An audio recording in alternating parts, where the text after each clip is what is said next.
समूह के द्वारा बनाया जाता है। और यह जो है विधि अधिकतर लोकतांत्रिक देशों में लागू है। जैसे विधायिका के द्वारा कानून बनाया जाता है। विधायिका क्या है? एक व्यक्ति का समूह है और वहां जो है कानून बनाया जाता है। व्यक्तियों के समूह के द्वारा जो कानून बनाया जाता है सकारात्मक विधि कहलाता है। और यह विधि जैसे संसद के द्वारा, संसद में विधायिका है, विधायिका के द्वारा कानून बनाया जाता है, तो यह कानून क्या होगा? सकारात्मक विधि कहलाएगा या सकारात्मक लॉ कहलाएगा या पॉजिटिव लॉ कहलाएगा। और संसद इसमें जो खास करके जो उसका अगर विशेषता है तो वहां जो है संसद द्वारा बनाए गए कानून को जो है पॉजिटिव लॉ मान करके वहां संसद को सर्वोच्च माना जाता है। अर्थात कहा जाए सिंपल से फॉर्म में, वहां जो न्यायपालिका होता है वह न्यायपालिका कमजोर होता है। वो न्यायपालिका क्या होता है? संसद की अपेक्षा कमजोर होता है पॉजिटिव लॉ वाले में।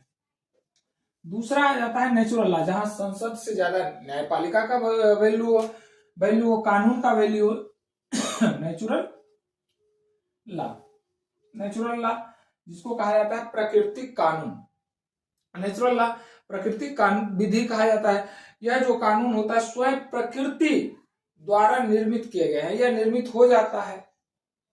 जहां प्रकृति द्वारा बनाया गया है या निर्मित हो जाता है, जैसे सांस लेना, खाना खाना, सांस लेना, शौच जाना और भी सारे जो है क्रियाकलाप है, जीना, वो क्या है?